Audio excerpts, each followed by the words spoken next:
Bentar, bentar, bentar. Assalamualaikum warahmatullahi wabarakatuh. Waalaikumsalam Salam warahmatullahi warahmatullahi wabarakatuh. Waalaikumsalam warahmatullahi taala wabarakatuh. Ya, jadi saya mau kasih tahu kalau bisa diikutin terus sampai selesai ya. Sebab kalau misalnya yang mental, usahakan masuk kembali. Jangan udah mental nggak berusaha. Karena saya melihat di partisipan yang hadirnya juga bisa kelihatan itu. Ya, Baik, Pak. ya dilanjut aja kepada kelompok unsur dalam geografi sosial dan lingkungan. Ajikra dan CS-nya semua ini 4 orang. Dilanjut. Baik, Assalamualaikum warahmatullahi wabarakatuh. Waalaikumsalam Waalaikumsalam warahmatullahi warahmatullahi Tuh. Baik, selamat siang Bapak Novian dan Bapak Ibu rekan-rekan mahasiswa S2 Pendidikan IPS.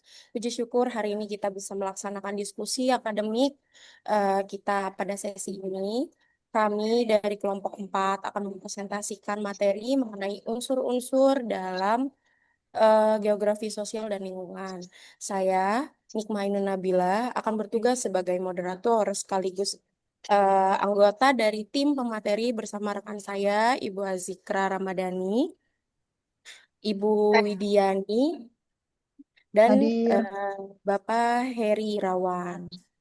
Nah, untuk itu Hadir. saya akan lanjut sedikit bridging eh, terkait pemaparan materi kali ini, yang mana sejauh ini pernahkah rekan-rekan berpikir mengapa pola pemukiman di pegunungan itu berbeda dengan di pesisir? Atau mengapa budaya kita itu sangat dipengaruhi oleh lingkungan tempat kita berpijak? Nah, geografi sosial ini mengajarkan kita bahwa manusia tidak hanya hidup di atas tanah, tapi hidup juga bersama lingkungan.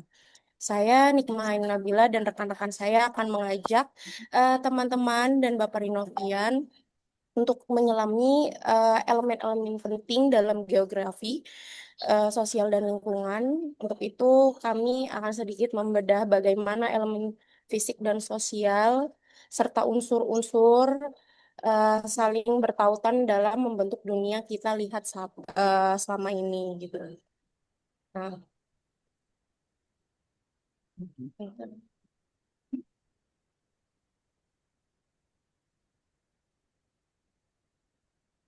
oke.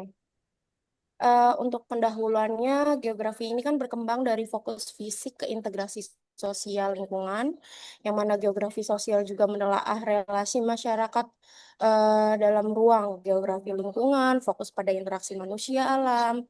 Lalu untuk di pendidikan IPS itu, pemahaman keduanya subdisiplin ini penting agar pembelajaran kontekstualnya dan pemecahan masalahnya nyata dan dapat tercapai. Lalu untuk rumusan masalah dan tujuan, eh, apa pengertian dan perkembangan geografi sosial lingkungan, lalu apa unsur-unsur utama pembentuk kajian. Adapun kita akan bahas bagaimana keterkaitan antar unsur dan relevansi bagi pendidikan IPS. Lalu tujuannya ini menjelaskan konsep, mengidentifikasi unsur, menganalisis keterkaitan, dan memberi landasan teoritis untuk pembelajaran IPS. Nah, untuk itu, eh, dalam isi kajian selanjutnya akan dipaparkan oleh Ibu Azikra. Ibu Azikra, Terima kasih Bu silakan Nabila materi atas dapat kesempatannya. dipersilakan. Selanjutnya adalah kajian teoritis, yaitu konsep inti, yang dimana ada tiga. Yang pertama adalah geografi sosial, yang mengkaji distribusi spesialis, praktik praktik sosial dan hubungan timbal balik antar masyarakat di ruang lingkup. Yang kedua adalah geografi lingkungan, yang dimana fokus pada persepsi lingkungan, pengelolaan sumber daya, dan dampak aktivitas manusia terhadap ekosistem. Yang ketiga adalah konvergensi. Political ecology, environmental justice, dan geografi bencana mengintegrasikan perspektif sosial dan lingkungan. Lanjut, Bu, boleh.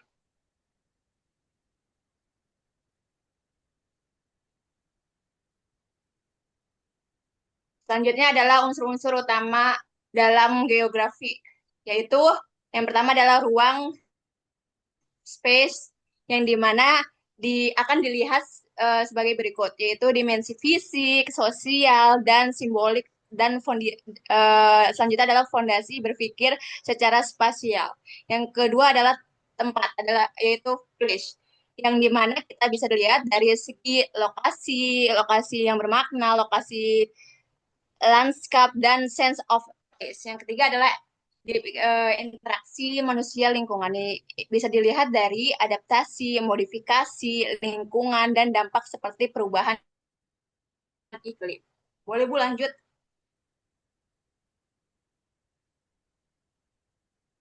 Selanjutnya adalah unsur-unsur utama dalam geografi, yaitu ada gerakan dan mobilitas, yang dimana bisa kita lihat dari migrasi, commuting, dan mobilitas sebagai praktek sosial yang membentuk ruang. Yang kedua adalah wilayah, region, yang dimana bisa dilihat adalah formal, fungsional, dan perseptual digunakan untuk analisis dan pengelolaan ruang. Yang ketiga adalah skala spasial, yaitu bisa dilihat dari lokal atau secara global.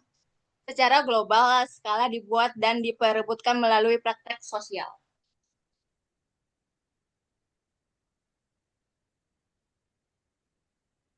Selanjutnya adalah unsur-unsur utama, yaitu ada populasi, budaya, dan kekuasaan.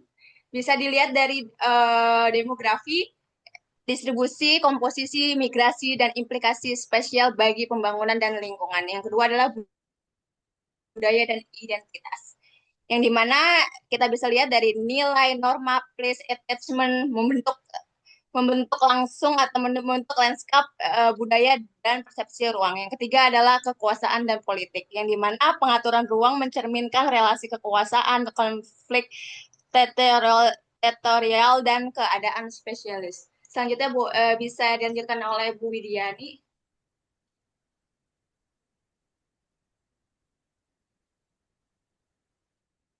Eh, maaf Bu Zikra, Pak Heri Oh ya, Irawan. boleh dilanjutkan oleh Pak Heri. Maaf. Baik, terima kasih Bu Jikra. Bapak dan Ibu, sebelum kita masuk ke pembahasan lebih lanjut, kami akan mencoba menampilkan sebuah video dari National Graphic yang menjelaskan tentang penyebab dan dampak perubahan iklim.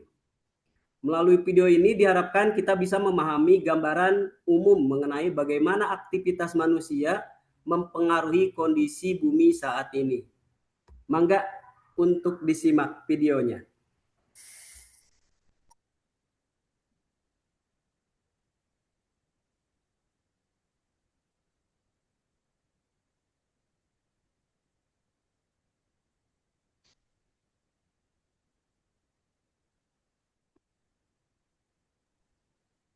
Videonya belum selesai, Bu. Boleh diulangi lagi, Bu, videonya? Iya, oke, baik. Bentar ya.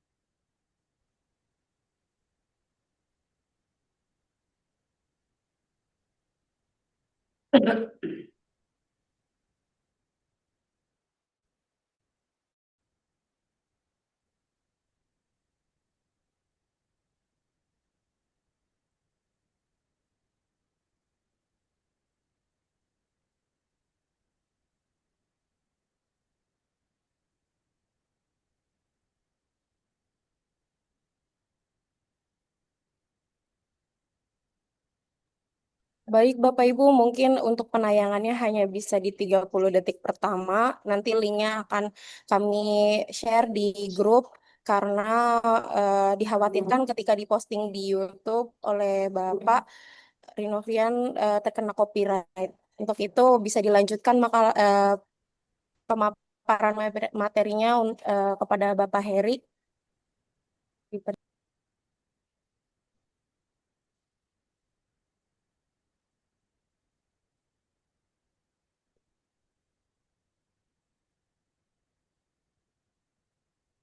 Pak Heri, suaranya masih di mute. Ya, baik. Mohon maaf Bapak dan Ibu, dikarenakan videonya tidak bisa ditampilkan dengan lengkap mengingat tadi sudah diutarakan oleh Bu Nabila khawatir terkena copyright karena mungkin bahan ini akan di-upload pada YouTube gitu ya. Nah, di dalam video tersebut ada satu hal penting yang tidak bisa kita abaikan, terutama perubahan iklim. Bukan lagi sekedar isu global yang jauh dari kehidupan kita. Ini adalah realita yang sedang terjadi sekarang. Dan dampak sudah kita rasakan, mulai dari cuaca yang tidak menentu, panas semakin ekstrim, hingga bencana yang semakin sering terjadi. Yang paling menarik sekaligus mengkhawatirkan adalah satu fakta. Manusia adalah penyebab utama dari semua itu. Aktivitas kita sehari-hari, penggunaan kendaraan, penggunaan listrik, industri secara tidak langsung mempercepat perubahan yang terjadi di bumi. Namun, di balik itu semua ada harapan. Karena jika manusia adalah penyebabnya, maka manusia juga adalah kunci solusinya. Kita punya pilihan, apakah kita akan terus memperburuk keadaan atau mulai mengambil langkah kecil untuk memperbaikinya. Nah, pertanyaan sekarang bukan lagi apa itu perubahan iklim, tetapi apa yang akan kita lakukan setelah mengetahui hal ini. Karena perubahan besar selalu mulai dari kesadaran kecil dan mungkin kesadaran itu mulai dari kita hari ini.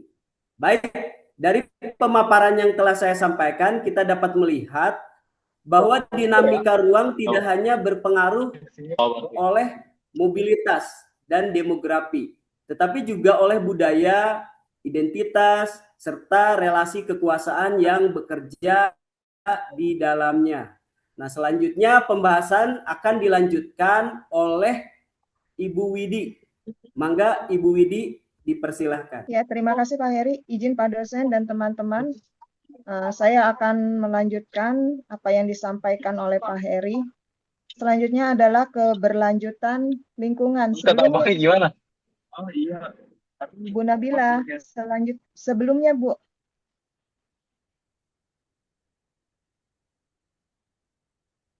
Oke, yang ini ya berarti ya. Perkembangan geografi lingkungan. Sejarah singkat, paradigma geografi lingkungan. Yang pertama adalah fase klasik atau kosmografi. Pada masa ini, pengetahuan geografi lingkungan masih menyatu dengan deskripsi alam semesta atau kosmografi. Pengetahuan ini didominasi oleh catatan perjalanan dan pengamatan fisik bumi tanpa analisis hubungan sebab akibat yang mendalam. Yang kedua adalah era determinisme lingkungan yang terjadi di abad ke-19. Paradigma ini menyatakan bahwa lingkungan fisik secara mutlak menentukan perilaku, kebudayaan, dan tingkat peradaban manusia. Tokoh utama era ini adalah Frederick Reiser yang memperkenalkan konsep antropogeografik, di mana menurut konsep ini manusia adalah produk dari permukaan bumi. Yang ketiga adalah era posibilisme yang terjadi di awal abad ke-20. Era ini adalah sebagai kritik terhadap determinisme yang memunculkan paham posibilisme. Alam tidak lagi dianggap sebagai penentu, melainkan penyedia berbagai kemungkinan yang dapat dipilih oleh manusia berdasarkan kemampuan, teknologi, dan budayanya. Dalam paradigma ini, lingkungan tidak lagi dianggap sebagai penentu mutlak, melainkan sebagai penyedia luang. Manusia dipandang sebagai agen aktif yang mampu, satu, memilih cara hidup sesuai dengan kondisi alam, kedua, mengembangkan teknologi untuk mengatasi keterbatasan lingkungan, yang ketiga adalah mengubah landscape melalui aktivitas ekonomi dan budaya. Yang keempat adalah era ekologi manusia dan sistem yang terjadi di tahun 1960 sampai 1980. Pada fase ini, geografi lingkungan mulai mengemukakan pendekatan sistem. Fokus utama bergeser pada bagaimana interaksi antar manusia dan alam menciptakan keseimbangan ekosistem. Muncul kesadaran global mengenai kerusakan lingkungan akibat industrialisasi yang masif. Konsep ekosistem menjadi pusat perhatian dengan fokus pada interaksi dinamis antara manusia dan lingkungan. Ciri utama era ini adalah satu, menggunakan model sistem input, proses, dan output. Kedua, analisis hubungan timbal balik antara manusia dan alam. Ketiga, munculnya kesadaran global terhadap krisis lingkungan. Yang kelima adalah era kontemporer dan pembangunan berkelanjutan. Era ini terjadi di tahun 1990 hingga sekarang. Pada fase ini, perkembangan terkini menempati geografi lingkungan sebagai kunci dalam isu perubahan iklim dan keberlanjutan. Fokusnya adalah pada resiliensi atau ketangguhan masyarakat dalam menghadapi bencana dan bagaimana menjaga keseimbangan antara pertumbuhan ekonomi dengan kelestarian alam. Era ini ditandai dengan meningkatnya perhatian terhadap isu global seperti perubahan iklim, degradasi lingkungan, dan keberlanjutan. Fase fokus meliputi resiliensi masyarakat terhadap bencana, adaptasi dan mitigasi perubahan iklim, keseimbangan antara ekonomi, sosial, dan lingkungan, dan yang terakhir adalah pengelolaan sumber daya yang berbasis kepada keberlanjutan. Next, Ibu.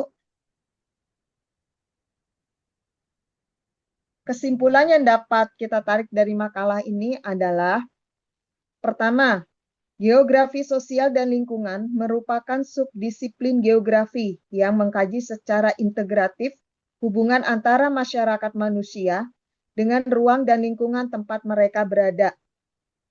Kedua, unsur-unsur dalam geografi sosial dan lingkungan mencakup setidaknya 10 elemen fundamental yang saling berkaitan, yaitu ruang, tempat, interaksi manusia dan lingkungan, gerakan dan mobilitas spasial, wilayah, skala spasial, demografi, dan dinamika kependudukan.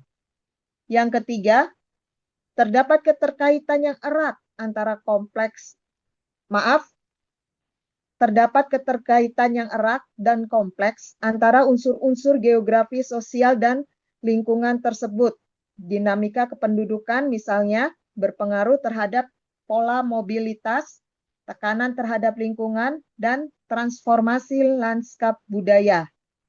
Yang keempat, pemahaman mendalam tentang unsur-unsur geografi sosial dan lingkungan memiliki relevansi yang sangat signifikan bagi pendidikan IPS. Guru IPS yang memiliki kompetensi dalam kajian geografi sosial dan lingkungan akan mampu menghadirkan pembelajaran yang kontekstual, kritis, dan berorientasi pada pemecahan masalah nyata.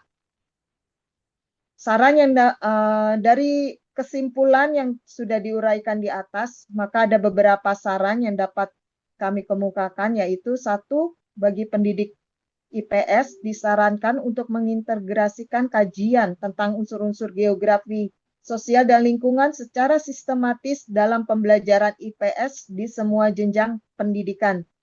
Yang kedua, bagi institusi pendidikan tingkat kependidikan, khususnya program studi yang menyelenggarakan pendidikan IPS, disarankan untuk memperkuat kurikulum dengan memasukkan kajian-kajian kontemporer dalam geografi sosial dan lingkungan, termasuk isu-isu perubahan iklim, keadilan spasial, dan keberlanjutan lingkungan yang semakin relevan di era kontemporer.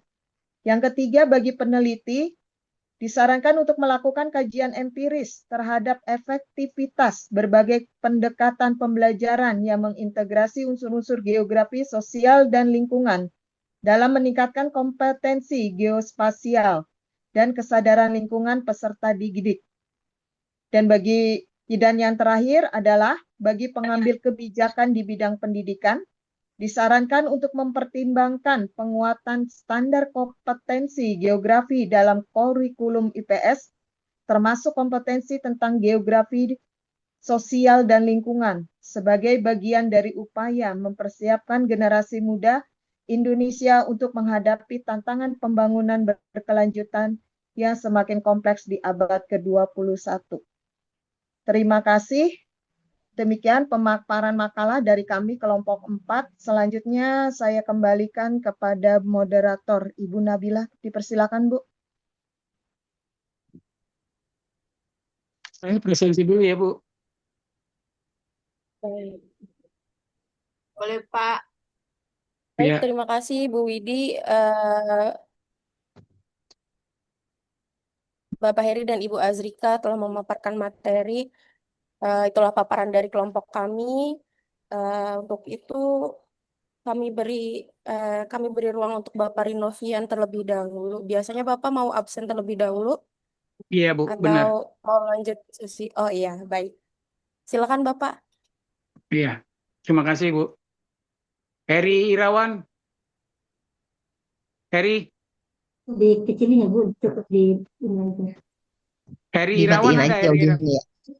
Hadir Nanti Pak, yang tadi dikecilin. Heri ada tadi presentasi Pak, Pak. Heri ada. Yang Sekarang? presentasi Pak. Hadir Pak. Presentasi Pak Heri. Hadir. Oke. Iya. Oke, sudah. Agam Saril. Hadir Bapak. Ya. Weni Mulyani, Wen. Hadir Bapak. Tangannya dada-dada biar kameranya ini ya. Dadah Bapak, dadah. Iya. Oke. Utia. Hadir Pak, hadir Pak. Hadir Pak, hadir. Iya. Hadir Pak. Sudah. Nia Kurniasari, Nia. Pak, saya hadir. Oke. Hadir. Ya, Bu. Namanya yang lengkap pun nanti Bu ya. Bu Nia. Ditulisnya yang lengkap. Iya Pak. Ya. Agestini. Hadir Pak. Ages. Hadir Pak. Iya. Terima kasih Pak. Widi. Hadir Pak. Hadir. Ya, oke. Sudah. Sepia. Hadir Pak. Ya, oke, sudah. Dian Hildayati. Dian. Hadir Pak. Hadir. Ya, oke, sudah. Adnan Ma'ruf. Adnan. Hadir Pak, hadir. Ya, oke, sudah. Oke, Chandriani. siap. Chandriani. Pak. Hadir. Oke, sudah. Ya. Sarni Puspitasari Silaban. Sarni. Hadir Pak, hadir. Ya, sudah. Asriani Faradita Ritonga. Asriani. Hadir Bapak, ada. Kamu lagi sakit. Di mana rumah sakit itu? Iya Pak, habis operasi usus buntu. Waduh, cepat sembuh ya. Amin. Ya Rob, makasih Pak. Ya. Junarsi. Hadir Pak. Ya, oke. Anissa Semendawai.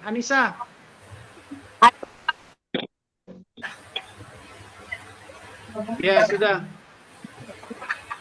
Eni Kristina, Eni. Hadir, Pak. Ya. Oke, sudah. Salsabila, Sal. Salsabila. Sal. Salsabila. Salsabila.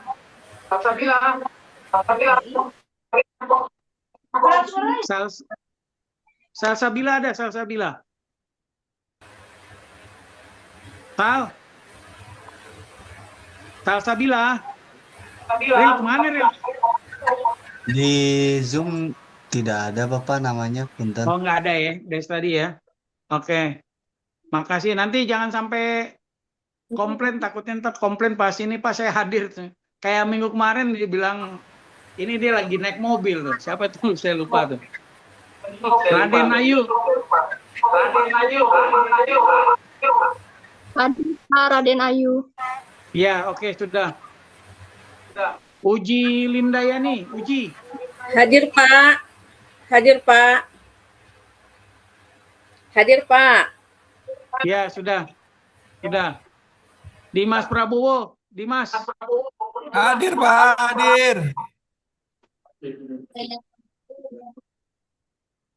Oke, ya. Hibatullah Jada.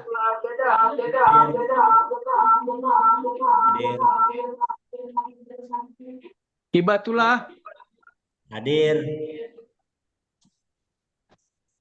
Ya. Nasrudin. Hadir Bapak, hadir. Hadir Oke, Bapak. Sudah. Pemia Sagitavia, Pemia. Hadir, Pak. Iya. Subaiha, Subaiha. Hadir, Pak, hadir. Hadir, Pak. Ya, oke, sudah. Baik, Yuni Trias Mustika, baik. Hadir, Bapak, hadir. Ya, oke, sudah. Indriani Dia Puspitasawati. Indri. Hadir, Bapak. Hadir. Iya. Oke, sudah. Mulyana, Mul. Hadir Pak, hadir Pak, hadir, hadir. Oke, sudah. Ya, nggak apa-apa. Titik Subekti Setiawati, titik. Hadir, Pak. Oke, sudah.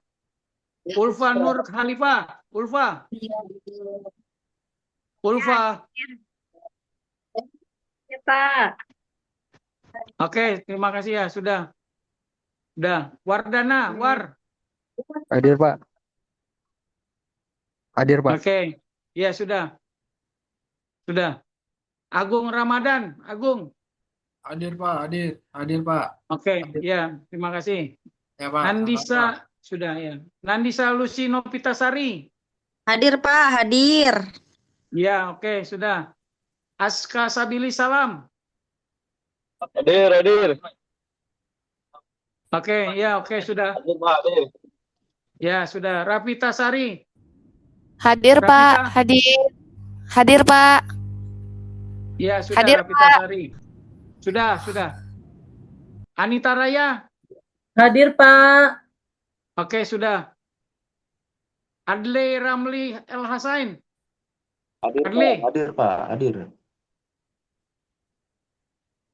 Coba tangannya gini, tangannya. Adle. Hadir, Pak, hadir, Pak. Ya, oke, Hadir, ya. Pak. Oke. Ya. Sudah. Sudah kelihatan. Fatima Asjahra. Fatima. Hadir, Pak. Fatima. Hadir. Ya. Hadir, Pak. Iya, sudah. Jadi dia kalau dia hanya begini aja nggak ini, tapi kalau di kamerain diginiin, kameranya akan ke yang dada. Nikma Ainun Nabila. Nikma. Hadir, Pak. Oke, ya, sudah. Jihan Apipah, Jihan. Hadir, Pak. Oke, sudah. Hot Leslie Marbun. Hot Leslie. Hadir, Hot. Pak. Ya. Hadir. Sudah. Eka Setiawati. Eka. Hadir. Hadir, Bapak. Oke, sudah. Rodo Togar Simanjutak. Hadir, Togo, Pak. Rodo Togar. Hadir. Oke, Togo. Ya, oke, Hadir. sudah. Sudah. Elis Muhlisa. Elis. Hadir, Pak. Hadir. Iya, ya, Hadir, oke, Pak. sudah. Sudah. Sulistyo Palupi. Hadir, Pak. Sudah, Hadir, Pak. sudah, Elis. Hadir. Ya, Sulistyo Hadir. sudah. Ya, sudah. Ahmad Ruslan. Hadir, Pak. Hadir. Oke, sudah. Azikra Ramadhani. Saya, Pak, hadir. Ini Azikra ada dua yang namanya kayak tadi di atas siapa? Azikra juga. Oh iya, Hah? saya yang maju, Pak, di kelompok sekarang. Oh, bukan maksudnya tadi di absen ada yang nama Jikra juga tadi. Enggak ya? Oh alah, enggak, kayaknya salah deh. Ya, oke, sudah. Muhammad Pacar Rijal. Ya, hadir Pak, hadir Pak. Oke, ya sudah. Saya belum Jadi ke dilanjut absen. dengan Hasanah siapa belum namanya? Hasanah. Hah? Hasanah. Hasanah. Ya, Bukan tadi udah. belum. Soalnya Belum, tangannya juga Bapak. belum dadah-dadah. Belum, Pak. Kok nggak ada namanya di sini nih? Pak, Saya belum. ngeliatin nih. Ada Iya, sebelum coba. itu. Sebelum papatan. Oh, sudah di absen Mas, saya sudah link biru. Makasih, Sebelum Pak. Pak Muhammad Pacar ya. Ya, Tadi saya udah makasih. manggil berarti ya. Ya, makasih. Ya antara Jikra sama Pak Patar ya, Bu Hasanah ini udah saya contreng biru ini. Ya, terima kasih, Pak. Ya, sudah ya. Jadi yang mau bertanya dipersilakan resen. Bisa dengan resan juga, nanti setelah resan mau berbicara dengan mikrofon, ditulis juga di kolom chat, biar ada jejak ininya juga, nanti biar dimasukkan oleh 4 yang pemateri ini, buat laporan juga. Dilanjut, bagi yang mau bertanya atau menambahkan, dipersilakan. Jangan lupa di kolom di chat ya.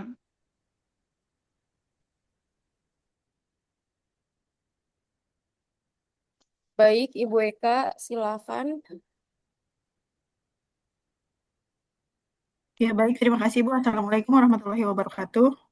Waalaikumsalam warahmatullahi wabarakatuh. Izin bertanya, Bapak dosen, teman-teman dari kelompok 4, sebagaimana kita ketahui kan saat ini nih banyak sekali orang-orang yang tinggal di daerah penyangga Jakarta tuh kayak Tangerang, Bekasi, dan sekitarnya. Sementara mereka itu kerjanya di daerah Jakarta ataupun sebaliknya. Nah, yang ini yang biasa kita sebut dengan commuting ya. Nah, yang saya mau tanyakan adalah bagaimana pendapat kelompok 4 tentang praktik commuting ini. Apakah akan menciptakan integrasi sosial atau sebaliknya akan menciptakan segregasi. Terus, apabila dipandang sebagai segregasi sosial, kira-kira apa sih atau bagaimana cara meminimalisirnya? Begitu, Ibu. Baik, Ibu. Saya coba ulang pertanyaannya ya. Untuk Baik. itu, pertanyaannya ini, banyak sekali orang yang tinggal di daerah penyangga dan bekerja di Jakarta atau yang biasa kita sebut sebagai commuting. Bagaimana menurut kelompok 4 praktik commuting akan menciptakan integrasi sosial atau justru segregasi? Apabila dipandang akan menciptakan segregasi sosial, maka bagaimana cara meminimalisirnya? Baik, betul ya Ibu? Ya, betul. Oke, kita tampung dulu ya Bu ya. Nanti sekalian dijawab nih.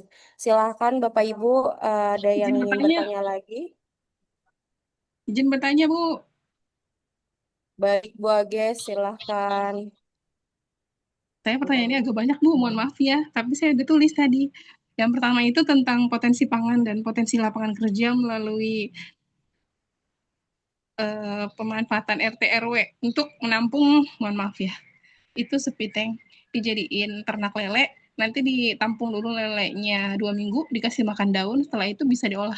Bagaimana pendapat kelompok Anda tentang potensi ini? Yang kedua, bagaimana monopoli perusahaan swasta Philips yang mampu menciptakan lampu pijar dengan watt kecil tapi cahaya sangat terang, itu bisa dibagi-bagikan saja, dimonopoli oleh negara, dibagi-bagikan gratis kepada masyarakat untuk menghemat listrik. Yang ketiga, bagaimana kemiskinan marginal? Contoh, masih ada pengamen yang bawa bayi di lampu merah, itu bagaimana itu bisa dihilangkan, karena bayinya itu sepertinya cuma dieksploitasi. Saya pernah lihat bayinya itu sangat kurus, cuma untuk mencari belas kasihan orang. Dan itu sampai sekarang masih ada. Bagaimana pemerintah mengurangi kemiskinan marginal itu? Terima kasih. Baik, Bu Ages, berhubung pertanyaan Bu Ages cukup banyak, jadi mohon tolong sekalian di chat aja ya. Saya khawatir salah tanggap dengan apa yang dipertanyakan oleh Ibu Ages. Silakan Ibu Sudah, Bu. di chat Terima ya, Bu kasih. ya, kolom chat Sudah. Zoom. Terima kasih, Ibu.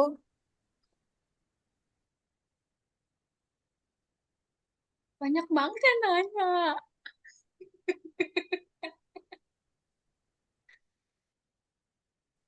Oke, ada lagi. Banyak banget sumpah. Saya di chat ya, Bu, nanyanya ya. Oh iya, oke. Pertanyaan dari Bapak Ariel. Bapak Ariel, pertanyaannya apakah teknologi dapat Wah, ini banyak sekali ya pertanyaan di termin pertama ini. Shock ini. Jadi kita coba jawab 3 pertanyaan dulu. Pertanyaan dari Ibu Eka, Bapak Ariel, dan Ibu Ages. Berhubung Bu Ages pertanyaannya panjang sekali, jadi mungkin untuk pertanyaan Bu Eka, Bapak Ibu kelompok, apakah sudah ada yang bisa jawab atau pertanyaan dari Pak Ariel, ada yang sudah bisa dijawab? Baik Ibu, saya mencoba menjawab pertanyaan dari Bu Eka. Oh Dari iya, Bu baik. Widi. Silakan Ibu Widi. Pertanyaannya tadi, bagaimana menurut kelompok 4, praktik commuting akan menciptakan integrasi sosial atau justru segregasi ya? Apabila dipandang akan menciptakan segresi sosial, maka bagaimana cara meminimalisirnya? Betul, Bu? Betul, Ibu, Ya. segregasi. Maaf kalau agak ini, Bu, kelibet. Ya, memang ya, praktik commuting dari daerah penyangga ke Jakarta itu akan membawa dampak sosial yang kompleks. Tapi saya akan mencoba menjawab pertanyaan dari Ibu Eka mengenai hal ini. Nah, kita bagi menjadi 2 sisi ya. Tadi kan Bu Eka menanyakan jika dilihat akan menciptakan integrasi sosial atau justru segregasi. Ya, Bu. Keduanya ini benar, Bu. Yang pertama, integrasi sosial. Dengan mobilitas harian, membuat orang dari berbagai daerah itu ke Jakarta, mereka akan bertemu di dalam ruang kerja, transportasi, dan fasilitas publik di daerah Jakarta. Karena Jakarta ini istilahnya menjadi medan magnet bagi orang-orang daerah. Nah, ini bisa memperkuat jaringan sosial dan memperluas wawasan. Karena kan mereka berasal dari kebudayaan yang berbeda, bahasa yang berbeda, adat yang berbeda. Nah, mereka ini jika bertemu menjadi satu, itu secara positifnya bisa memperkuat jaringan sosial dan memperluas wawasan kita. Yang kedua, kesempatan ekonomi. Akses lapangan kerja di pusat kota membuat masyarakat di sekitarnya itu seperti melihat peluang untuk mereka dalam meningkatkan taraf hidup, sehingga akan terjadi integrasi ekonomi dan sosial. Nah, dilihat dari segi yang kedua yaitu segregasi sosial. Hal ini akan menimbulkan satu, warga daerah penyangga sering tidak menikmati fasilitas kota secara penuh. Karena apa? Perumahan perumahan itu kan menjadi banyak yang tidak layak. Jadi mereka itu kurang menikmati adanya perumahan yang layak, pelayanan kesehatan yang baik, bahkan pendidikan yang baik. Karena status mereka lebih hanya sebagai pengguna kota saja daripada penduduk inti. Yang kedua adalah polarisasi ruang. Perbedaan antara pusat kota dan daerah penyangga itu bisa memperkuat segregasi sosial dan spasial. Yang ketiga akan menimbulkan identitas sosial, di mana komuter bisa merasa outsider di Jakarta, hanya datang untuk bekerja, lalu kembali lagi ke daerahnya masing-masing, sehingga integrasi sosialnya terbatas. Nah, cara meminimalisir segregasi itu yaitu satu, pemerataan infrastruktur. Hal ini terkait dengan pemerintah ya, yang perlu memperkuat transportasi publik, perumahan yang terjangkau, dan fasilitas sosial di daerah penyangga agar kualitas hidup tidak jauh berbeda dengan mereka yang berada di pusat kota. Yang kedua adalah kebijakan tata ruang regional, di mana adanya kerjasama antara Jakarta dan daerah penyangga di sekitarnya, biasanya meliputi Bogor, Depok, Tangerang, dan Bekasi, untuk mengurangi ketimpangan. Jadi orang-orang yang berada di sekitar Jakarta itu tidak memandang kita bisa hidup jika kita ke Jakarta, gitu loh. Jadi di tempat mereka sendiri pun mereka bisa mencari penghidupan. Yang ketiga adalah program sosial lintas wilayah, di mana kegiatan budaya, pendidikan, dan komunitas yang melibatkan warga kota dan penyangga bersama-sama. Artinya ada saling kerjasama antara daerah pusat dengan daerah penyangga yang berada di sekitarnya. Keempat adalah pengembangan pusat ekonomi baru. Jadi mengurangi ketergantungan daerah-daerah yang berada di sekitar Jakarta itu, bisa mengurangi ketergantungan pada Jakarta dengan menciptakan pusat kerja di daerah penyangga, sehingga mobilitas lebih seimbang. Nah, seperti di daerah saya sini, Bu, di Indramayu, di sini kan kebanyakan warga petani ya, sedangkan pertanian di sini itu sangat tergantung kepada curah hujan. Jadi dalam setahun itu mereka hanya bisa menanam 2 kali. 2 kali itu pun hasilnya terkadang tidak memadai. Jadi Indramayu itu terkena lumbung padi, tapi masyarakatnya itu bisa dikategorikan miskin. Nah, kebanyakan dari mereka itu larinya ke Jakarta atau ke luar negeri. Nah, alhamdulillah sekarang ini sudah dibuka beberapa pabrik, sehingga banyak dari warga sekitar sini yang istilahnya tidak perlu jauh-jauh lagi untuk mencari penghidupan mereka, penghasilan gitu loh. Jadi mereka cukup ke daerah sekitar mereka yang jaraknya tidak terlalu jauh, tapi bisa memberikan penghasilan, sehingga daerah Indramayu pun bisa berkembang. Mungkin itu saja dari saya. Barangkali ada penambahan lagi dari anggota kelompok yang lain, atau Bu Eka punya jawaban tersendiri, dipersilakan.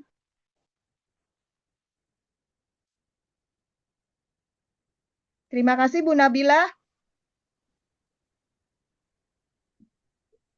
Sudah sesuai Baik, sih Bu. selanjutnya Terima kasih. gimana? Oh, sudah cukup Ibu Eka? Karena kebetulan memang kalau saya kebalikannya, suami saya itu tinggal di Jakarta tapi kerjanya di daerah penyangga gitu.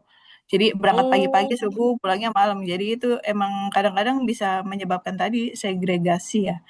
Karena kan jadi waktu berkomunikasi, berkumpul sama orang-orang di sekitar tempat tinggal itu malah sangat berkurang gitu, karena berangkatnya subuh-subuh, pulangnya malam-malam. Terima kasih. Sudah cukup. Iya, sama Ibu. betul Bu. Sebagai warga Jabodetabek emang cukup relate dengan apa yang dipertanyakan oleh Ibu Eka ya. Oke, mungkin next pertanyaan tadi Bu Sikra mau jawab pertanyaan dari Pak Ariel. Silahkan Bu Sikra. Terima kasih Bu Nabila atas kesempatannya. Coba saya jawab dengan pengetahuan saya. Saya ulangi lagi, apakah teknologi dapat menggantikan peran lingkungan alam dalam membentuk perilaku sosial, khususnya dalam interaksi manusia dengan lingkungan ya?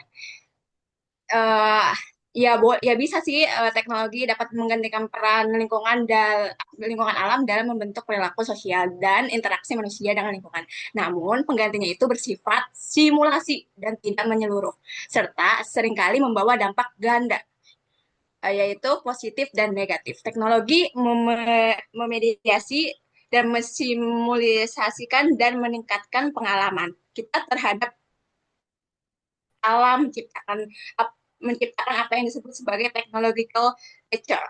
Berikut adalah analisis bagaimana teknologi membentuk ulang perilaku sosial dan interaksi manusia dengan lingkungannya. Yang pertama adalah contohnya adalah perubahan perilaku.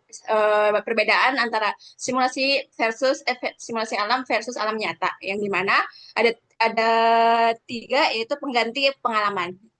Pengganti pengalaman yaitu teknologi digital seperti media sosial, dokumenter, VR memungkinkan manusia melihat hutan atau hewan tanpa harus berada di sana, tanpa harus kita ke zoo, mengubah perilaku dari mengalami langsung menjadi mengonsumsi konten. Yang kedua adalah individualisme dan ruangan tertutup, yang dimana teknologi cenderung membuat manusia menghabiskan lebih banyak waktu di dalam satu ruangan, mengurangi interaksi langsung dengan alam dan mendorong perilaku individualis. Yang ketiga adalah virtual nature, yang dimana pengalaman nature kini sering dimediasi melalui layar, yang menurut studi baik untuk kesehatan mental dibandingkan tidak ada alam sama sekali, namun tidak setara dengan interaksi dengan alam nyata. Yang kedua adalah teknologi sebagai mediator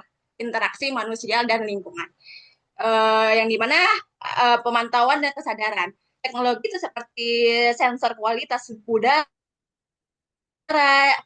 dan satelit, IoT membantu manusia memahami lingkungan, yang meningkatkan perilaku peduli lingkungan melalui data real time. Yang kedua adalah konservasi digital, yang dimana aplikasi dan internet mempermudah edukasi tentang pelestarian hutan dan ekosistem. Yang ketiga adalah efisiensi sumber daya, yang dimana teknologi ramah lingkungan seperti panel surya, smart farming, mengubah pola interaksi dan eksploitasi menjadi pengelolaan yang berkelanjutan. Yang ketiga adalah dampak negatif terhadap interaksi dengan lingkungan, yaitu ada tiga ketergantungan. Yang pertama adalah ketergantungan layar, penggunaan gawai atau HP atau internet yang berlebihan mengurangi kepekaan terhadap keindahan alam langsung dan pentingnya pelestarian. Yang kedua adalah jarak sosial dan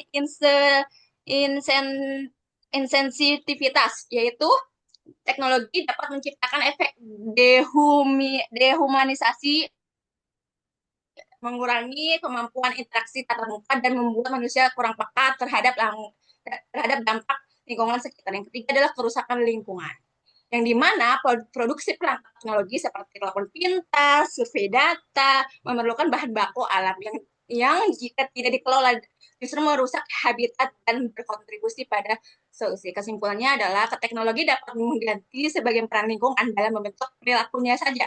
Misalnya, mendidik masyarakat tentang alam tanpa mengunjungi tempatnya.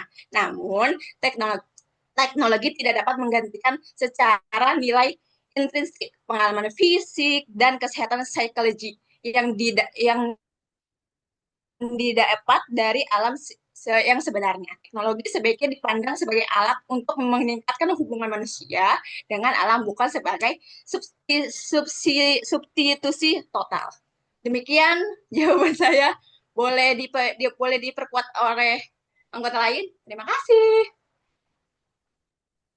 Iya, baik, terima kasih Bu Zikra. Bagaimana Pak Ariel? Apakah sudah puas dengan jawaban dari Bu Zikra atau Pak Ariel punya pendapat lain gitu? Atau dari teman-teman di kelas XC ini ada penguatan dari pertanyaan Pak Ariel atau jawaban dari Bu Zikra? Pak Ariel, gimana Pak Ariel? Sudah aman Pak Ariel? Ya, sudah Bu. Kecuali ada yang mau menambahkan. Paham intinya. Harusnya Oke, kan dengan makasih Bapak. ya, makasih Baik. Bu Zikra. Itu intinya kan jadi teknologi itu harusnya dapat mempengaruhi sekali keadaan manusia berinteraksi dengan lingkungan alamnya. Contohnya tadi betul panel surya seperti itu memberikan pilihan tadi yang disampaikan oleh siapa ya Bu Widi kalau nggak salah itu ya dalam tahapan apa gitu. Nah, memilih bagaimana hidupnya manusia itu. Seharusnya kan dengan adanya teknologi dapat membantu memperingan memperingan keparahan yang terjadi di planet bumi ini. Terima kasih. Iya, sama-sama. Baik. Untuk itu terima kasih Pak Ariel. Kalau misal tidak ada yang mau menambahi, kita lanjut untuk menjawab pertanyaan dari Bu Ages. Mungkin untuk pertanyaan dari Bu Ages, saya sendiri yang akan jawab. Tentunya nanti akan dibantu dengan kelompok saya, mungkin dengan Pak Heri juga. Baik. Kan pertanyaan tadi Bu Ages tuh cukup panjang ya, ada di kolom chat juga. Saya ulang ya. Apa pendapat kelompok Anda, kelompok kami, tentang potensi pangan yang bisa dikelola oleh pengurus RT, RW, setempat untuk mengolah septic tank untuk dijadikan ternak lele. Tapi ketika panen disimpan dulu di air jernih 2 minggu untuk diberi makan daun-daun. Kemudian bisa dijual sebagai lele ungkep atau keripik lele, bisa membuka lapangan kerja berjualan lele di masyarakat. Lalu, bagaimana dengan monopoli perusahaan swasta Philips yang mampu menciptakan lampu pijar watt kecil dengan cahaya sangat terang agar dimonopoli negara dan dibagi gratis untuk masyarakat untuk bisa menghemat listrik? Itu pertanyaan yang kedua. Lalu untuk pertanyaan yang ketiga, bagaimana kemiskinan marginal? Contoh, ada pengamen masih membawa bayi agar hal ini bisa dihilangkan. Baik, itu 3 pertanyaan dari Ibu Ages. Yang pertama terkait eh, budidaya lele berbasis limbah domestik, yaitu melalui septic tank. Sebenarnya ide ini cukup menarik ya Bu, sangat menarik sebenarnya gitu dari sisi ekonomi sirkular. Nah, namun dari ini semua kan memiliki tantangan besar gitu pada aspek sanitasinya dan akseptabilitas sosialnya gitu. Nah, dari aspek teknis dan kesehatannya ini secara teori itu kan limbah organik ini bisa diolah menjadi pakan seperti maggot kan, bukan memasukkan lele langsung ke dalam septic tank gitu. Nah, memindahkan lele ke air jernih selama 2 minggu itu di karantina gitu kan, memang membantu gitu untuk membersihkan kotoran fisik. Namun risiko akumulasi bakteri E. coli-nya ini atau logam beratnya ini tetap harus diuji di lab gitu agar aman dikonsumsi gitu kan. Eh, Apa sih kayak banyak juga ya kayak di Indonesia, di Indonesia nggak umum sih, kayak di Thailand gitu kan, ikan-ikanan ini tuh sering dimakan fresh gitu kan.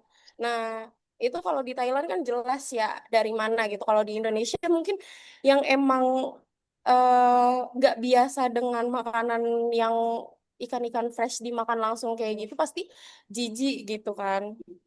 Nah, itu makanya harus diuji lab dulu biar kita tahu gitu kan. Lalu untuk dampak potensi ekonominya itu sebenarnya kan untuk jadi produk lele ungkep atau keripik lele itu sebenarnya strategi yang bagus gitu, cerdas banget gitu untuk memberikan added value, nilai tambah dan menyerap tenaga kerja lokal gitu untuk diberdayakan kepada ibu-ibu PKK atau pemuda Karang Taruna gitu, sebenarnya itu bagus banget gitu. Lalu eh, selain itu, ada pun juga hambatan psikologisnya Bu gitu. Dari tantangan terbesarnya adalah stigma masyarakat gitu.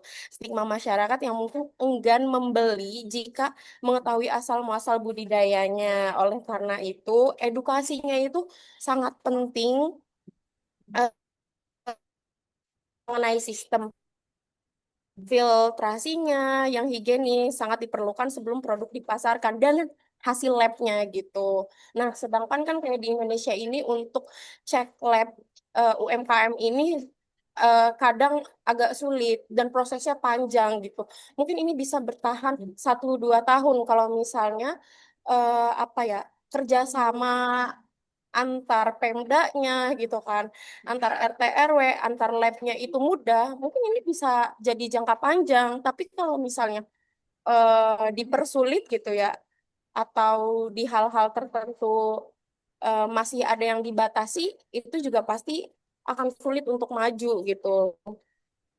Nah, itu yang pertama, yang soal limbah domestik yang lele ini, budidaya lele. Lalu yang kedua itu monopoli teknologi lampu. Eh, itu kan dalam ekonomi politik ya, fenomena ini tuh sering dikaitkan dengan kartel Pobus, yang mana sejarahnya ini di mana produsen lampu itu membatasi umur lampu agar cepat rusak gitu. Nah, secara nasionalisasi teknologi itu bisa jadi agar negara bisa memonopoli dan membagikannya secara gratis gitu. Negara harus memiliki kedaulatan teknologi gitu, yang mana pemerintah melalui BUMN harus melakukan reverse engineering atau membeli lisensi paten tersebut. Sedangkan pada kenyataannya BUMN kita ini tuh masih apa ya eh, masih sangat sulit untuk membeli lisensi paten tersebut gitu pada aktualnya gitu. Mungkin bisa saja ada terjadi jika memang pemerintah kita sadar akan kebutuhan masyarakatnya gitu, akan kebutuhan dasar-dasar masyarakatnya gitu.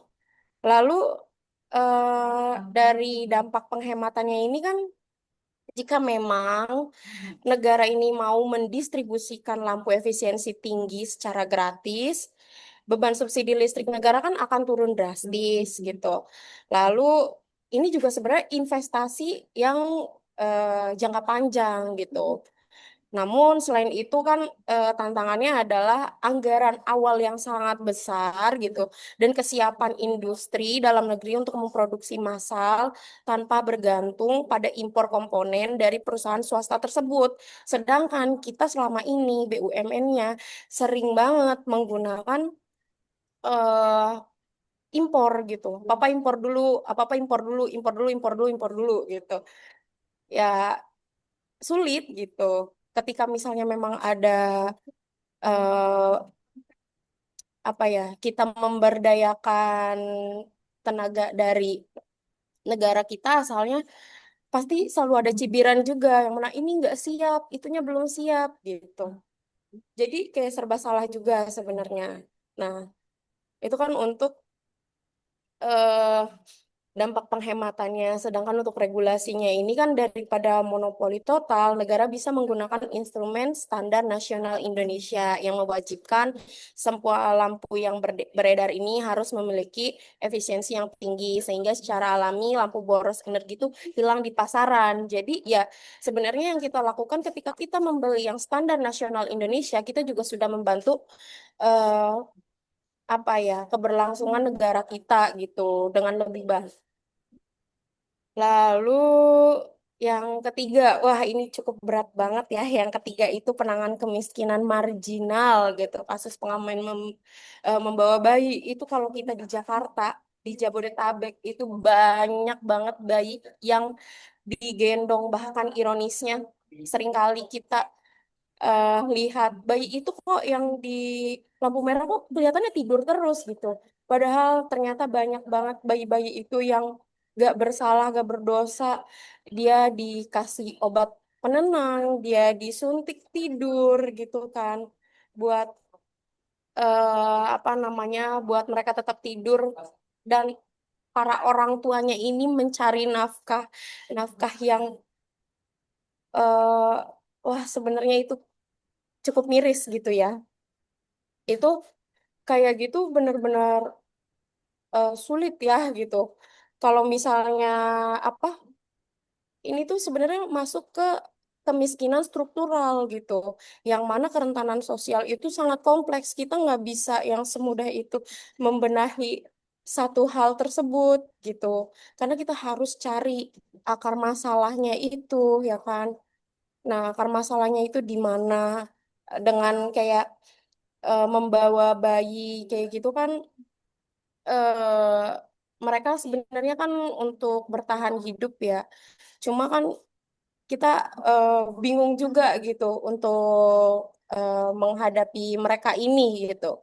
Lalu kan untuk solusi komprehensif dari kita, mungkin dari kelompok kami, yang mana dari pemerintah ini adanya rehabilitasi sosial gitu kan. Rehabilitasi sosial ini yang mana bisa mengadakan daycare gratis. Daycare gratis. Ini daycare berbayar aja sering banget ada apa namanya?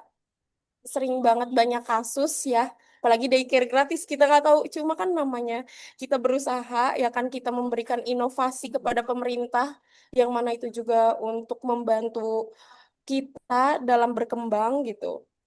Itu salah satunya ya kan. Agar ya orang tua bisa bekerja gitu. Terus juga tidak membahayakan si anak-anak bayi ini gitu loh.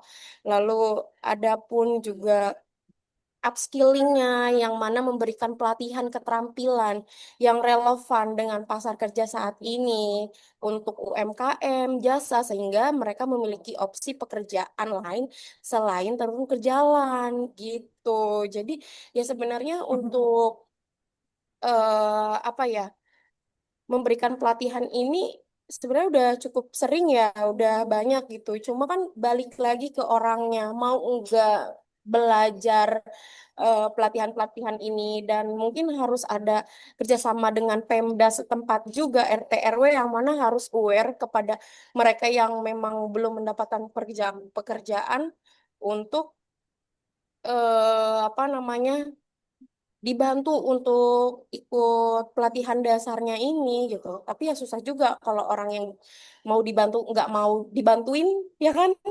Gitu.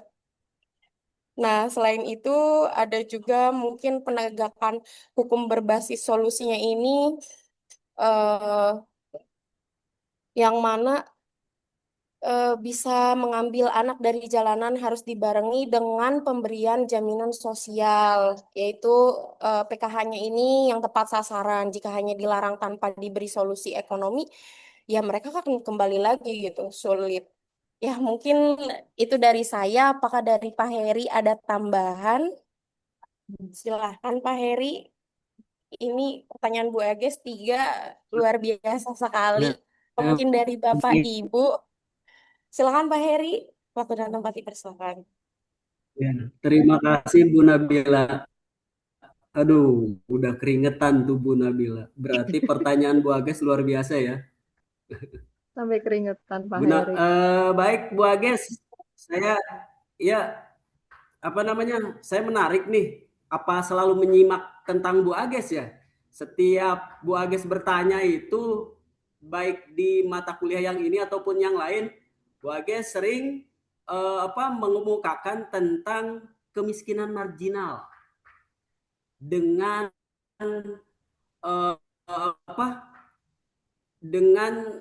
cerita membawa bayi hingga membuat sebuah cerita yang dramatis. Mungkin menurut Bu Ages itu udah mulai risih gitu ya Bu Ages ya? Bu Ages? Halo Bu Ages? Ya Pak. Baik ya. Iya. Itu sebetulnya jawabannya sudah dijawab tadi Bu sama Bu Nabila ya. Secara gamblang itu dari A sampai Z itu sudah dijawab. Namun patut yang perlu saya garis bawahi adalah tadi Bu Nabila berkata bahwa kita kembali lagi ke pribadi masing-masing. Nah itu menurut saya itu jawaban yang realistis. Terbukti di kampung saya gitu Bu Ages ya. Itu punya seorang perempuan itu punya anak ketika pergi nggak tahu kemana gitu ya. Tetapi kalau pulang dia bawa banyak uang gitu. Tapi setelah diselidiki oleh tetangganya, ternyata pekerjaannya seperti itu, dia mengemis Bu Ages. Jadi walaupun oleh sangat ketat gitu ya, seperti perlindungan anak yang tegas, pemberdayaan ekonomi keluarga, akses pendidikan dan pekerjaan yang lebih merata, serta pendampingan sosial, itu tidak akan berarti apa-apa jikalau tidak ada kesadaran dari individu tersebut, Bu Ages. Itu ya, Bu Ages ya? Sama Bu Ages. Iya, Pak Heri. Baik, itu mungkin ya. Ya, Pak Heri, Bu Nabila, terima kasih. Cuma kalau menurut pendapat saya itu efek jeraknya masih belum ada. Jadi kalau efek jeraknya itu mending langsung ditegesin aja kayak Satpol PP gitu, operasi kalau ada yang bawa bayi, bayinya diambil masukin dinas sosial, jadi ada efek jeraknya. Karena bayi itu kayak sengaja dibikin kurus, nggak dikasih makan supaya bisa memberikan efek kasihan sama orang. Malah dalam pertanyaan kita itu kok bisa nggak ada efek jerak ya? Makasih Pak Heri, Bu Nabila. Ya, saya juga bingung itu Bu Ages, tetangga saya. Itu udah masuk rehabilitasi itu. Tapi dia kalau melihat uang mungkin ya kembali lagi ke situ Bu Ages. Saya kembalikan lagi kepada Bu Nabila. Mangga Bu. Baik, Pak Heri, terima kasih atas sudah membantu ya kan untuk menjawab pertanyaan dari Bu Ages. Bu Ages juga terima kasih atas pertanyaan itu. Oke. Terima kasih juga, Bu. Ini Bu Kita Nabila. berhubung. Gimana, Pak? Sudah selesai. Cukup ya, Pak ya? Iya. Ya. Iya. Ya, berhubung tadi sudah banyak sekali pertanyaannya, ya kan? Untuk itu kita kembalikan kepada Bapak dosen kita, Bapak Rinovian, untuk penguatan materi kali ini. Untuk itu saya undur pamit diri. Mohon maaf bila banyak adanya salah-salah kata atau kekeliruan dari kelompok kami. Mohon maaf. Terima kasih. Dan selamat sore. Silakan Bapak, waktu dan tempat dipersilakan. Ya, terima kasih semua udah mengikuti materi hari ini hingga selesai. Jadi kalau yang pertanyaan Bu Agis memang dilematis ya. Dilematisnya ya seperti itu tadi kalau yang Bapak Heri bilang tetangganya begitu. Ya, yang misalnya ya udah efek jerahnya udah dimasukin ke Dinsos ditangkap oleh Satpol PP, masih belum jerak. Saya juga ada saya orang Depok malah meminta-minta itu jadikan pekerjaan, dia nggak mau kerja. Sekarang malah bawa anak yang umur berapa ya, 9 tahun lah, anak laki-laki juga gitu. Jadi abangnya sama, mirip abang sama adik, umur-umur yang 40-an, bapak-bapak berdua. Dia punya anak satu jadi mungkin nanti jadi penerus gitu kan. Kalau saya liatin dia malah senyum-senyum aja gitu. Dicuek gitu ya kan. Nah, jadi memang perilaku yang seperti Bu Agis dan semua yang ada di sini itu meminta-minta itu pekerjaan yang enak kali ya. Enak karena tanpa kerja dia walaupun cuek ya mereka yang tadi saya sebutkan ya. Cuek bebek, nggak ini muka tebel atau gimana ya, atau kayak banyak macamnya ya, ada yang manusia silver, ada yang lain-lain. Nah, tapi kalau yang manusia silver mungkin karena pengangguran, susah juga nyari kerjaan gitu. Itulah yang dampak ekonominya juga gitu. Nah, yang termasuk juga sih semuanya memang perkaranya ekonomi semua gitu. Yang nggak kerja, bingung juga mau kerja apa gitu.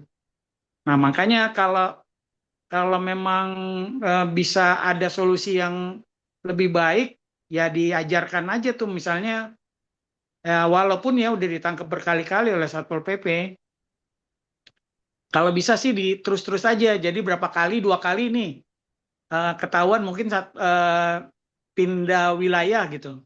Biasanya kan ditangkapnya kan ke satu wilayah tuh kayak di Jakarta, di daerah dekat Taman Mini tuh yang dinas sosial gitu, taruh di situ. Nah, bisanya nanti itu bisa dikasih untuk dia prakarya, praktek-praktek. Misalnya kalau yang perempuan disuruh kursus menjahit, kalau laki yang lain-lain gitu. Atau dimasukkan ke dinas tenaga kerja, dia ada kan BLK, Balai Latihan Kerja kayak gitu. Tapi memang tergantung orangnya juga ya.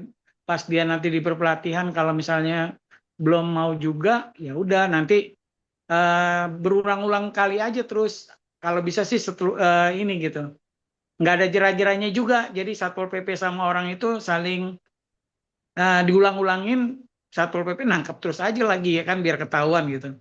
Mungkin dia juga akan jera masuk ke dinas sosial di lembaga pelatihan tersebut akan ketahuan juga gitu. Itu kayak sekarang kayak kemarin di bulan puasa manusia gerobak kan. Manusia gerobak itu ya bapak, ibu, anak naruh gerobak di pinggir ya sama sebenarnya gitu. Jadi pada intinya semua tergantung emang orang pribadinya masing-masing gitu. Jadi ya kita sebagai insan yang bisa berempati terhadap mereka ya kita kalau bisa emang ini ya memberitahukan lah gitu. Kalau saya sih saya liatin aja kalau yang orang itu kakak beradik itu saya liatin dia mungkin kalau saya liatin terus dia cuek juga gitu yang di dekat rumah saya ini gitu. Gitu. Jadi pada intinya nanti tergantung kesepakatannya aja gitu dari Satpol PP apakah akan menindaklanjutin terus gitu. Nah, untuk Mohon maaf, Pak. yang ya, Mohon maaf Pak, halo? sebelumnya potong. Boleh. Iya, Itu iya. Pak, Iya. kalau saya pribadi, kalau orang dewasanya mungkin emang susah Pak. Tapi kalau bayinya itu loh Pak, ada efek jerak, jangan bawa bayi gitu loh Pak. Bayinya diambil. Oh, Soalnya iya, bayinya sama aja Bu. bayi Sama, iya, saya juga sering lihat Bu di lampu merah itu jadi semacam membawa semacam kayak eksploitasi jatuhnya kan, ya nggak? Eksploitasi, emang itu yang nggak boleh Bu. Makanya saya bilang tadi, kalau saya kan tadi anaknya kemungkinan yang laki-laki tadi umurnya udah besar aja, jadi dibawa dibikin cuek Bu. Jadi yang tadi kalau yang saya yang di rumah saya nih, yang di daerah saya ngeliatin dia kakak beradik berdua ya itu. Tapi kalau yang anak kecil itu ya memang dieksploitasi. Kalau yang ibu itu saya juga disering Ibu. Saya kan rumah Depok, Jalan Jakarta, eksploitasi lampu merah, anak kecil, bayi umur berapa ya kan kayak gitu. Itu eksploitasi jatuhnya. Itu yang nggak boleh gitu. Nah itu yang perlu di follow up terus sama yang tadi saya bilang sama Satpol PP gitu kan. Nanti kalau misalnya dia masih ditangkap lagi masih nanti berulang lagi ditangkap lagi ya nanti bawa kalau perlu ada cara jalan keluar lagi gitu loh maksudnya kan, entah diasingkan ke daerah lain gitu kan, dibawa dibina ke daerah lain gitu supaya nanti dia juga efek jerah atau dibalikan ke kampung mereka. Biasanya kan mereka nggak punya itu KTP tuh, seolah-olah dia nggak tahu dari mana gitu, dia selalu pasti nggak bawa KTP kalau ditangkap itu. Kalau ditangkap kan jadi dia semacam gimana ya, supaya dia menghindari status dia ketahuan alamatnya gitu Bu. Itu yang ini ya. Jadi seharusnya ya tapi nanti bisa diinterogasi. Seandainya tidak punya KTP diinterogasi oleh yang berwenang baik Satpol PP dan lain-lain bisa ketahuan gitu. Itu jadi solusinya. Ya sama ya. Kayak gitu. Jadi pada intinya tadi saya maksudnya sama juga yang dia biar anak yang besar sama eksploitasi juga intinya.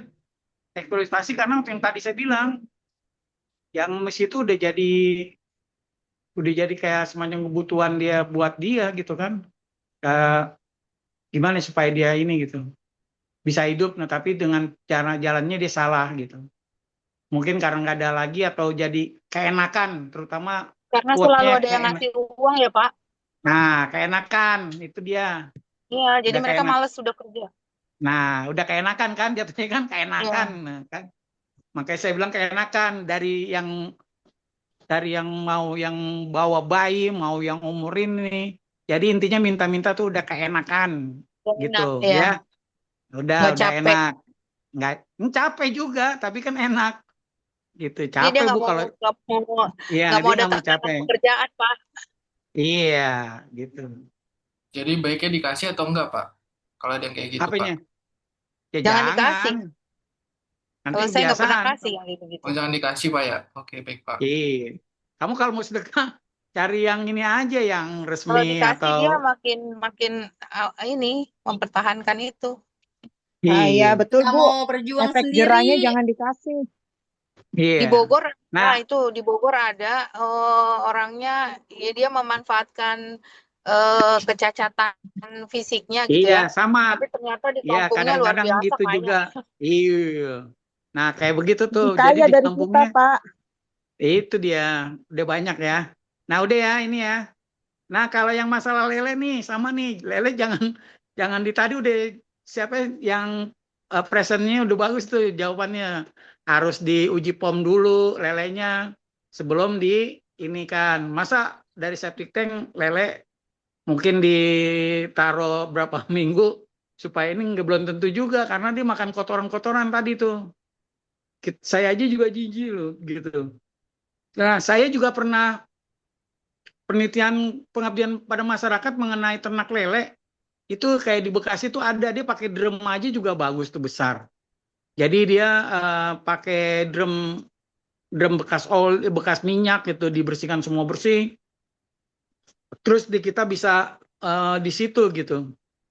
Yang kasih dimakan daun-daun dan lain-lain atau pakan kayak gitu. Jadi kan dia kan Iya, hidup Pak. lelenya sehat. Kayak Iya. budidaya ember ya, Pak? Iya, jadi jangan sampai yang punya dari septic tank. Memang septic tank itu lelenya bisa besar-besar itu. Cuman kan itu udah udah mengandung apa gitu kan. Makanya dibawa ke BP POM atau ke Dinas Kesehatan diuji coba dulu tuh. Apakah lele tersebut mengandung zat-zat yang berbahaya nggak untuk dikonsumsi. Kan gitu ya. Nah, gitu. Nah, begitu juga dengan kalau yang Philip Morris ini biasanya dengan adanya CSR nih. Relative Common Responsibility. Jadi perusahaan Philipnya biasanya akan memberikan ya dengan memberikan lampu-lampu dengan supaya ini atau dari CSR itu dia akan bisa menerangkan beberapa daerah dengan lampu-lampu tersebut gitu ya. Nah, kalau Bapak Ibu saya dulu pernah ini juga datang visit ke daerah kampung, itu ada daerah yang dia listriknya pakai kincir air di sawah gitu kan. Jadi berapa rumah itu ada 100 rumah pakai hidupin listriknya itu aja gitu. Jadi siang nggak pakai listrik, malamnya aja pas hidup gitu. Itu kayak daerah-daerah pedalam. Dulu daerah saya dekat Subang deh, saya lupa itu dulu tuh. Karena pas saya tol gitu. Tapi sekarang mungkin udah pakai listrik resmi kali ya. Karena dulu waktu itu memang agak sulit tuh. Tahun-tahun lalu gitu. Nah, ini yang mengenai kalau yang jawaban ini tadi juga yang Saril udah ya. Jadi pada intinya memang teknologi ya untuk mengambil alih sebagian peran memang tidak bisa tergantikan ya dengan sepenuhnya gitu. Makanya di sini perlu teknologi digital supaya terjadinya adanya pergeseran ke ruang virtual tersebut gitu. Contohnya supaya bisa komunikasi instan, individualisme, gaya hidup indoor kayak gitu. Jadi makanya semua itu bisa adanya agen perubahan tersebut gitu. Yang penting bisa yang barunya itu. Dengan adanya kesadaran lingkungan digital, edukasi dan simulasi dan mengingat gaya hidup gitu. Begitu juga batasan teknologi dalam menggantikan alam gitu karena adanya kurangnya keterhubungan emosional antara interaksi virtual untuk rasa empati dan koneksi emosional gitu. Begitu juga dampak negatif fisiknya. Teknologi membutuhkan sumber daya alam untuk perangkatnya seperti HP, komputer dan limbah elektronik gitu. Itu jawaban untuk Pak Saril itu. Nah, kalau yang untuk pendekatan global nih merumuskan supaya mitigasinya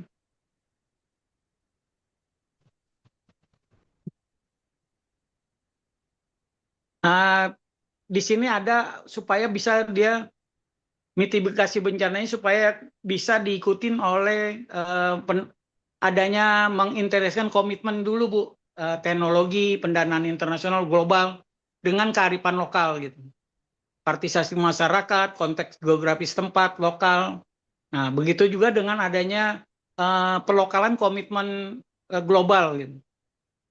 Di situ ada kerangka Sendai-nya atau framework Sendai atau SDGs atau perubahan iklim gitu. Ini yang dilakukannya.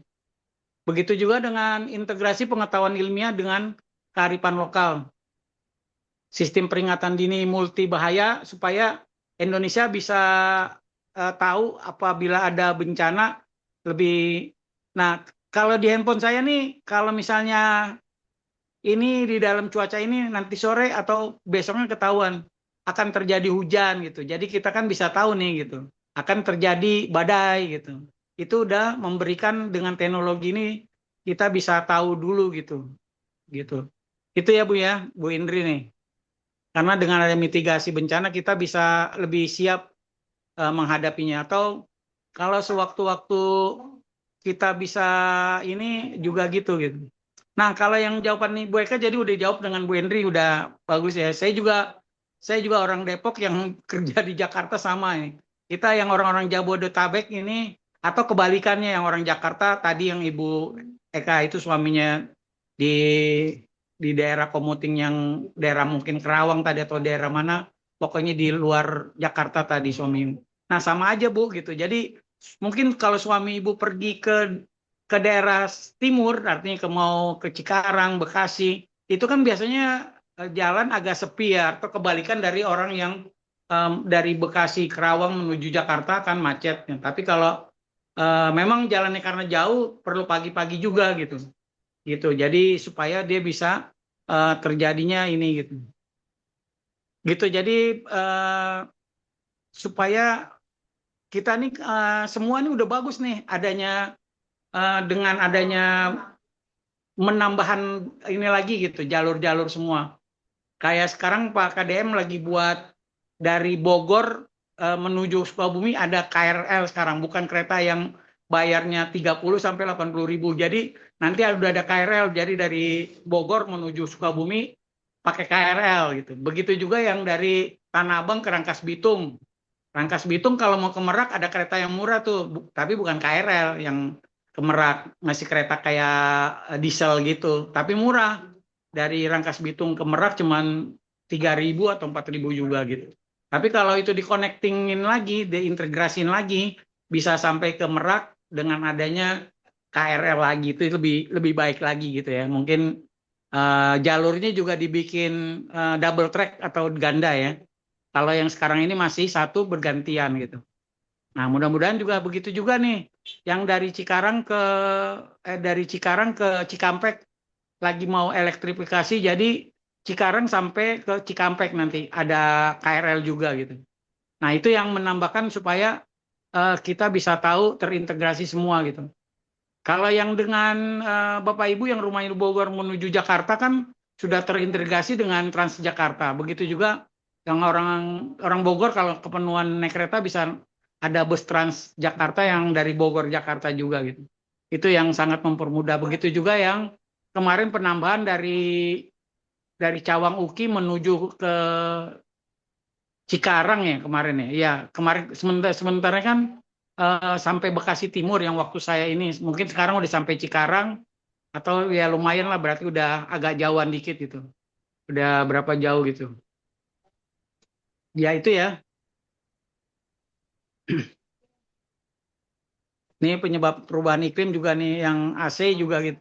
Jadi kalau misalnya ada perubahan-perubahan iklim kita juga harus tahu nih supaya apa-apa yang kita tahu solusi yang akan kita hadapi gitu. Jangan sampai kita nggak cuek aja tiba-tiba kita jalan aja gitu. Contoh-contohnya kayak kemarin kita kalau lagi mudik itu masih musim-musim hujan atau masih musim banjir atau musim longsor waktu itu. Nah itu kita juga harus hati-hati gitu. Gitu ya Bapak Ibu. Ada yang mau ditambahkan, mau izin bertanya atau masih kurang puas? Bapak Ibu? Sudah Pak. Cukup Pak, cukup. Sudah Pak. Sudah Pak, cukup. Alhamdulillah. Pak, terima kasih banyak Iya. Pak. Iya, jadi Cukup gitu jelas, ya. Bapak. Ya. Ditutup aja udah jam kurang 1 menit lagi nih, mau jam 4. Kepada pemateri dipersilakan untuk memberikan kesimpulan lagi supaya hasil-hasil kita bisa lebih ini lagi. Gitu ya. Dipersilakan pada Bu pemateri tadi, Bu ini silakan. Bu Nabila ya, siapa? Nabila. Iya, Bu Nabila. Pak Heri juga boleh, terserah. Pak Heri.